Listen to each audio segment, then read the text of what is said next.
Most people have it wrong. They spend months, sometimes years, believing that if they could just find the right way to reject a narcissist, if they could just walk away cleanly enough, go no contact firmly enough, or deliver the perfect final words, that would be the end of it. That would be the thing that finally got through. The thing that finally made the narcissist feel what they had made everyone around them feel. But here's what no one tells you. Curious, and what the narcissist would genuinely never admit. Rejection doesn't even crack the surface. Not really, not in the way you think. There are things, specific, precise, psychological things, that hit a narcissist in a place so deep, so raw, and so carefully hidden that even they cannot name what is happening to them when it occurs. Size. There are things that collapse the architecture of who they have spent their entire life pretending to be, and rejection isn't one of them. What those things actually are is what this video is entirely about, and by the time we reach the end, you won't just understand the narcissist better than most people ever will. You will understand them better than they understand themselves. And once you have that clarity, something shifts, not in them, in you, permanently. Stay with this. Let's start with what most people believe, because it matters. When someone finally wakes up in a toxic relationship, when they finally see clearly that the person they have been bending themselves in half for is a narcissist, the first instinct is almost always the same. Make them feel it. Make them hurt the way they made you hurt. Make them understand what they did. And the conventional wisdom, the advice that floods every psychology forum and healing community, goes something like this. Go no contact. Leave without explanation. Reject them before they can discard you. That's the move. And look, none of that is wrong. No contact is genuinely protective. Leaving is necessary. The strategy is sound. But most people misunderstand why it works when it does. They believe that rejection is what wounds the narcissist most deeply. They imagine the narcissist devastated, undone, sitting alone with the weight of what they lost. They imagine that the cold silence of no contact is echoing inside the narcissist as loudly as it echoes inside themselves. Here is the reality, and it changes everything. When you reject a narcissist, what you actually trigger is not devastation. What you trigger is a very specific, very practiced psychological defense mechanism. You trigger their rage. And their rage, as intense and frightening as it can be, is not evidence of deep pain. It is evidence of something else entirely. Rage is armor. When the narcissist rages after rejection, when they smear you, replace you with almost supernatural speed, or suddenly declare that you were nothing to them and they never cared, they are not falling apart. They are managing. They are deploying the exact psychological machinery they have been building since they were a child to ensure they never have to feel the thing underneath the rage. The thing underneath. That's what we're here to talk about, because that is where the real story begins. To understand what truly hurts a narcissist, what lands in that place they cannot defend against, you first have to understand what they actually are. Not on the surface, at the structural level, the psychological foundation. Because a narcissist is not simply someone who is arrogant. They are not simply someone who is selfish or difficult or cold. That description is surface. It's what you see. What you need to understand is what you don't see. At the core of every narcissist, and this is consistent across the clinical literature and across the lived experiences of thousands of people who have been in close relationships with them, there is not confidence, there is not superiority, there is not the belief that they are special, untouchable, and above it all. There is a void, a specific, terrifying, hollow void where a stable sense of self should be. A place that was supposed to be filled during early development with something called object constancy, the psychological capacity to hold a stable, realistic, compassionate sense of oneself and others, even when things are difficult. Most people develop this. They internalize over time a sense of, I am fundamentally okay, even when I fail. I am lovable, even when I am flawed. The world is basically safe, even when it disappoints. The narcissist did not develop this. What they developed instead was a strategy, a compensatory architecture, a false self, elaborate, carefully constructed and maintained at extraordinary psychological cost, designed to do one thing and one thing only: keep that void invisible. Not fill it, cover it. Make sure no one, including the narcissist themselves, ever has to look directly at it. Every behavior you recognize in a narcissist, the grandiosity, the entitlement, the contempt for others, the need for constant admiration, the inability to tolerate criticism, the exploitation of people close to them, all of it exists in service of this one function: keep the false self intact, keep the void hidden, keep the terror at bay. And this is critical to understand because it reveals something that most people miss entirely. The narcissist is not operating from strength. They are operating from fragility so extreme that their entire personality is a defense system. Which means, and this is where it becomes genuinely important for your understanding, the things that wound them most are not the things that attack the false self from the outside. The things that wound them most are the things that cause the false self to collapse from within. And rejection on its own is not one of those things, because rejection can be narratively managed. The narcissist can tell themselves a story about rejection that preserves the false self. She was threatened by me. He was never worthy of my attention. They never understood what they had. They're lost. The story holds. The false self survives. But there are specific experiences that have no manageable narrative, experiences that pierce through every layer of the defense, experiences that the narcissist encounters and finds themselves suddenly staring into the void with no story strong enough to look away. Those are the things we're going to talk about now, and the first one will probably surprise you. Imagine the narcissist in your life or in your past during one of their signature moves. Maybe it was the love bombing in the early days, when everything felt almost supernaturally perfect and they were exactly who you needed them to be. Maybe it was the devaluation phase, when the subtle criticism started, when your confidence began to erode one small comment at a time, and you couldn't quite name what was happening, but you felt it like a slow pressure against your chest. Maybe it was a moment of triangulation, when they used another person, a friend, an ex, a colleague, to make you feel replaceable and desperate at once. In all of those moments, there was something they were counting on: your emotional reaction.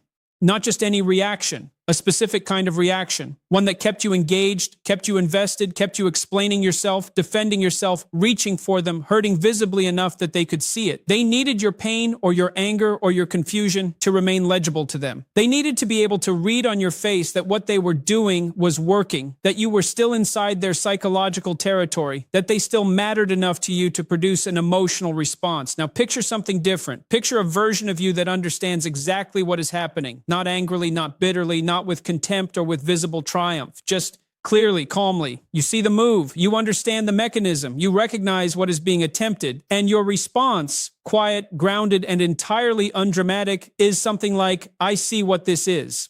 Not as a performance, not as a power move designed to provoke, simply as the truth, simply as the natural result of someone who genuinely understands what they are looking at. That calm recognition is psychologically catastrophic to a narcissist. And here is exactly why. The narcissist's entire strategy depends on being seen as something other than what they are. The false self is a performance, and like all performances, it requires an audience that accepts it as real. When you are in the grip of the manipulation, when you are confused and emotional and reaching for them, you are, in a sense, accepting the premise. You are behaving as though their projection of themselves is accurate. You are reacting to them as though the character they are playing is the person who is actually there. When you see through it calmly, when your response is not outrage or tears or bargaining, but simply clear, unhurried recognition, you have done something they have no defense against.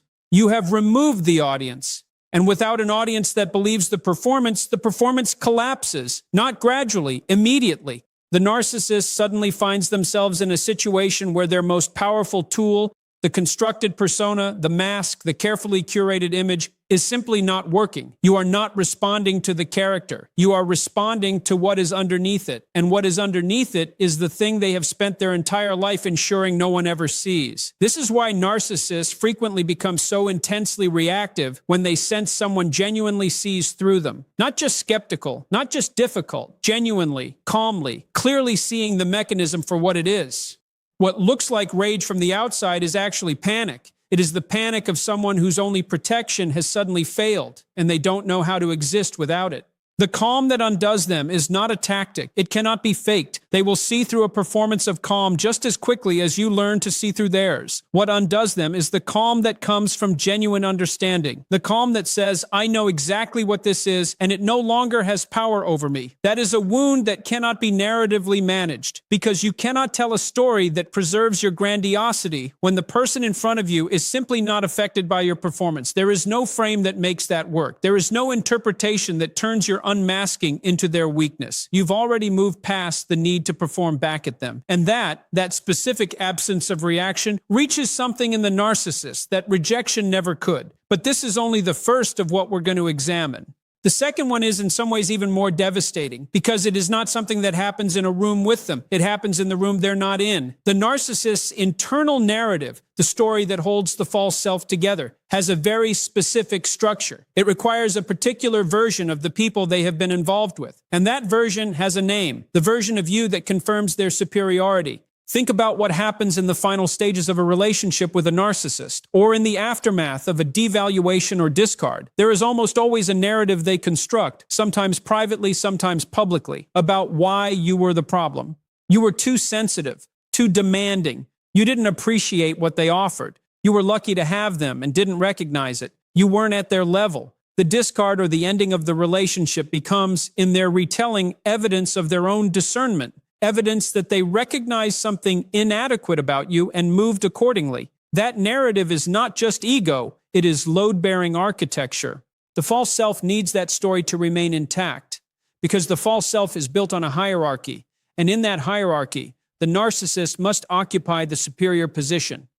The people they are involved with, the people they love, bomb, manipulate, devalue, and discard exist in that hierarchy as confirmation of the narcissist's own value. When the narcissist devalues you, they are not simply being cruel for its own sake. They are repositioning you in that hierarchy in a way that preserves their standing. When they discard you, they are framing the ending as proof of their judgment and their standards. This story holds. This story can only hold if you are the version of yourself that confirms it, which means struggling without them, diminished by the experience, unable to move forward with anything resembling the full brightness of your life, hurt in a visible, legible, ongoing way that the narcissist can point to as proof that you needed them more than they needed you, that the ending cost you more than it cost them, that the hierarchy was real. Now picture what happens to that story. What happens to the entire internal architecture that story is holding up. When they encounter evidence that you are genuinely happy without them, not performing happiness to make them jealous, not strategically posting on social media to trigger a reaction, actually visibly, undeniably thriving, lighter than before, more yourself than you were during the relationship, building something real, laughing in a way that isn't for anyone's benefit, living in a way that makes it unambiguously clear that leaving, however it happened, however painful it was the beginning of something better for you. The story collapses, and with it, a significant portion of the false self's structural support. Because the narcissist cannot hold two things at once, the belief in their own superiority and the visible evidence that the person they devalued is flourishing without them. Those two things are mutually exclusive within the narcissistic framework. If you are doing well, genuinely, measurably well, then the hierarchy was either wrong or it never existed. And if the hierarchy was wrong, then the entire basis on which the narcissist has understood themselves as someone of exceptional value, rare discernment, above the ordinary, becomes unstable.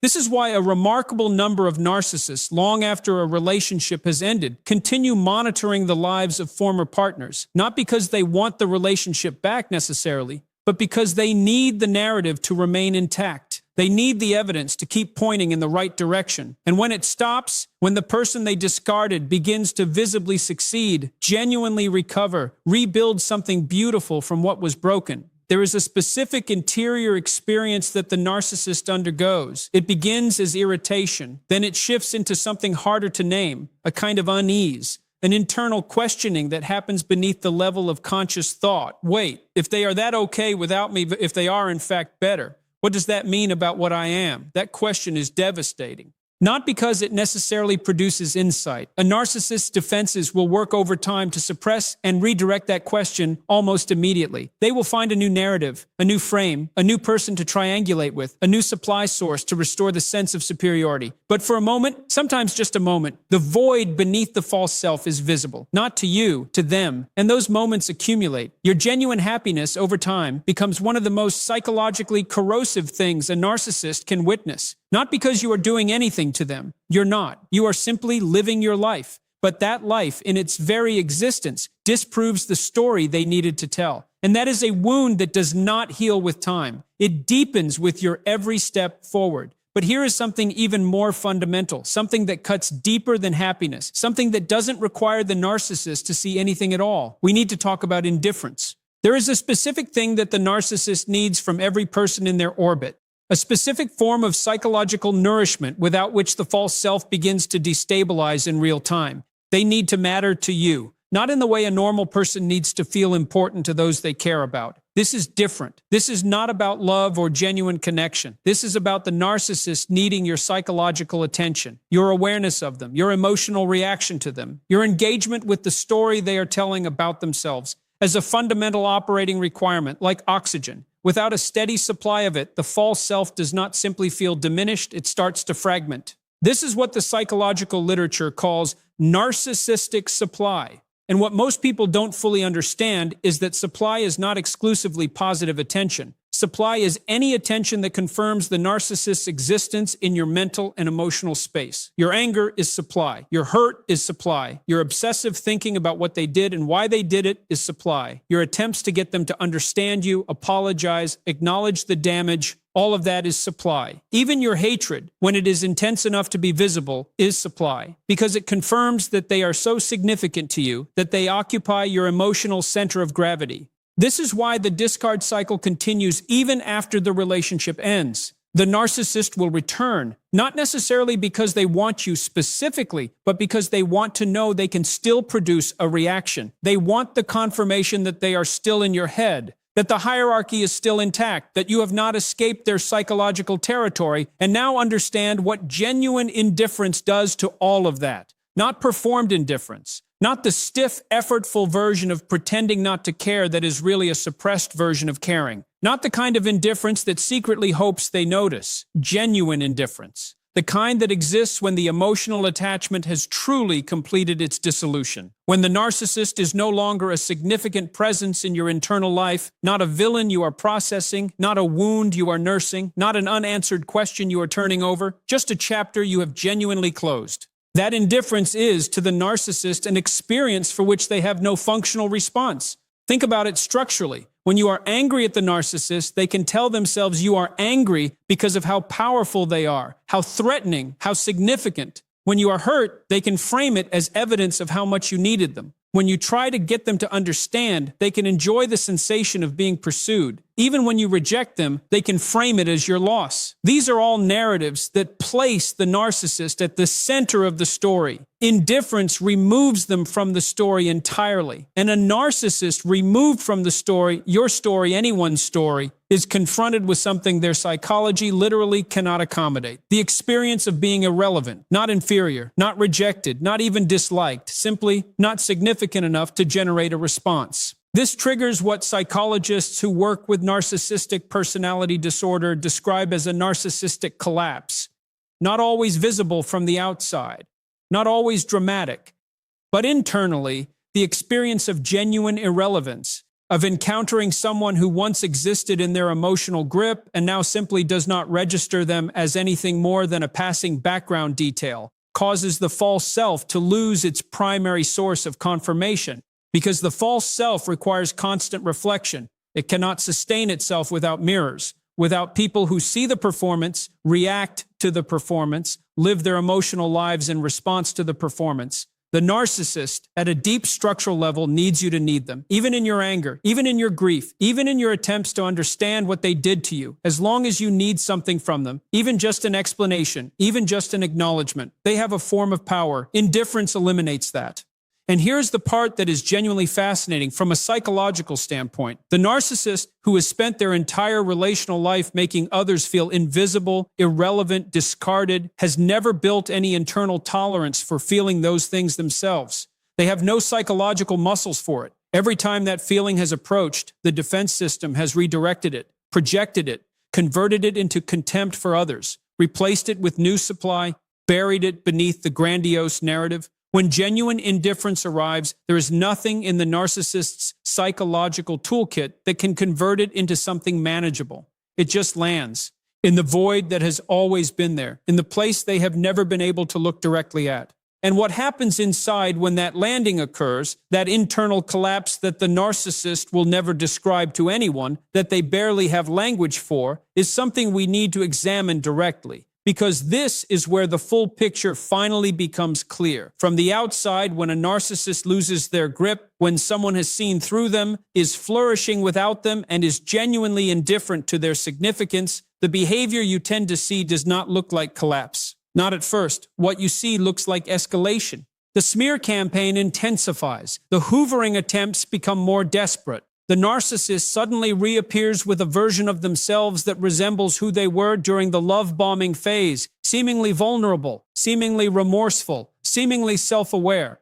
Or, in the other direction, they become loudly contemptuous, aggressively building a new public image, a new relationship, a new supply network, as if to say, "Look how fine I am. Look how much I have. Look how little you cost me." Both of these behaviors look like strength. They are designed to look like strength. They are not. They are emergency supply-seeking responses. They are what happens when the false self detects that it is losing a critical source of confirmation and initiates whatever protocol is available to restore it. The escalation you see from the outside is the exterior evidence of an internal state that is, in the psychological sense, genuinely desperate. Because here is what is actually happening inside.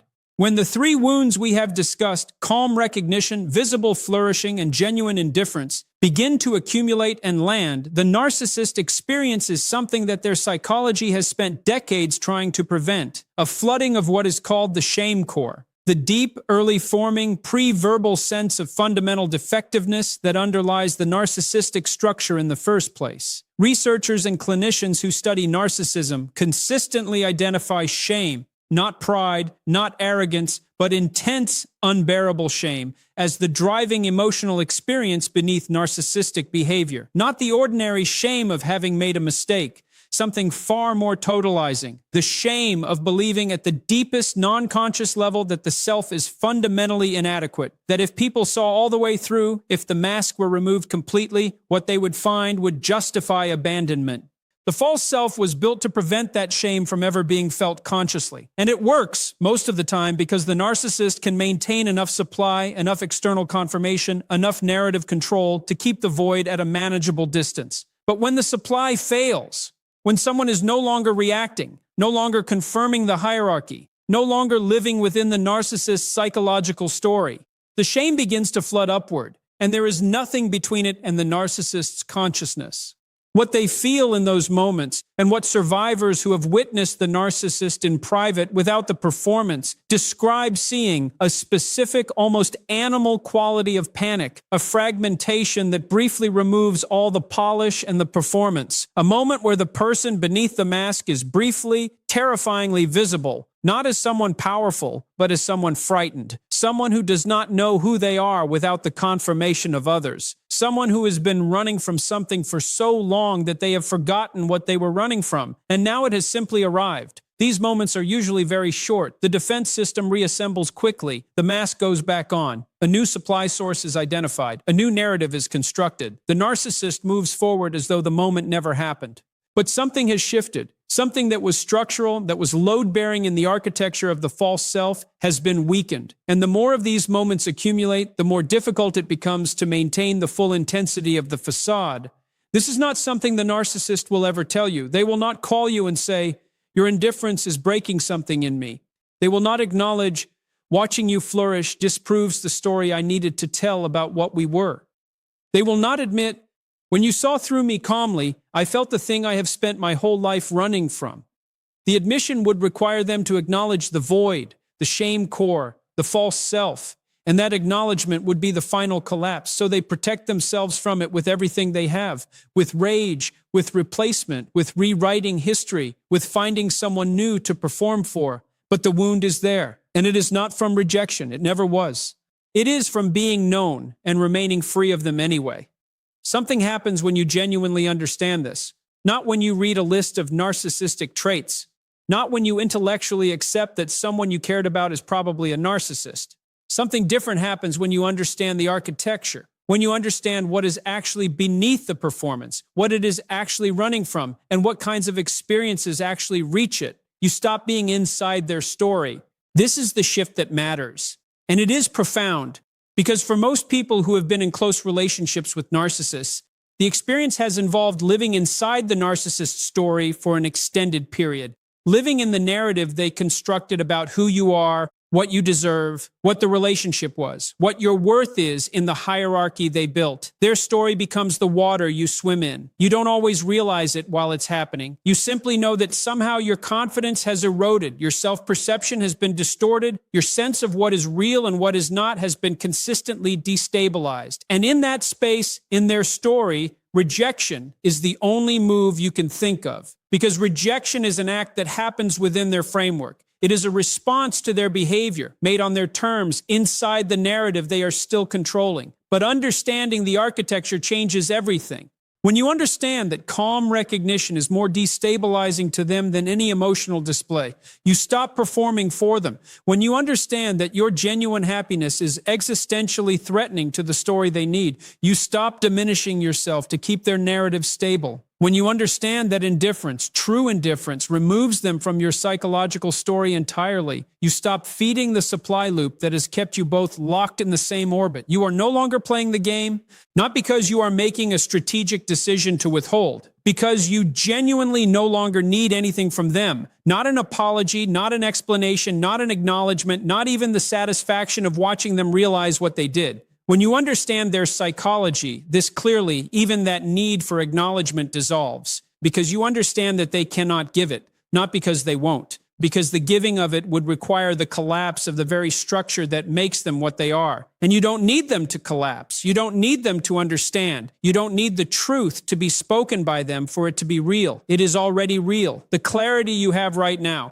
sitting with this understanding of what is beneath the performance, what the wounds actually are, what their behavior has always been running from, that clarity belongs entirely to you. It cannot be taken back. It cannot be manipulated. It cannot be love-bombed away. And here is what is interesting about that clarity. It produces naturally and without effort exactly the three things that hurt the narcissist more than rejection ever could. You see them clearly and respond with calm, because you understand the mechanism. You flourish genuinely because you are no longer spending your psychological energy managing someone else's void, and you become indifferent, not as a tactic, as an inevitable consequence of understanding. Because once you see what is actually beneath the mask, once you understand that the terrifying person you were afraid of, the beautiful person you fell in love with, and the cruel person who made you doubt your own reality are all the same elaborate defense against a childhood wound they never healed, what you feel is not hatred, not even sadness exactly, more like the clarity that comes when fog lifts and you see the landscape exactly as it is for the first time. That is the final wound. Not rejection, not anger, not revenge. The simple, quiet, unshakable act of understanding them completely and walking forward without looking back.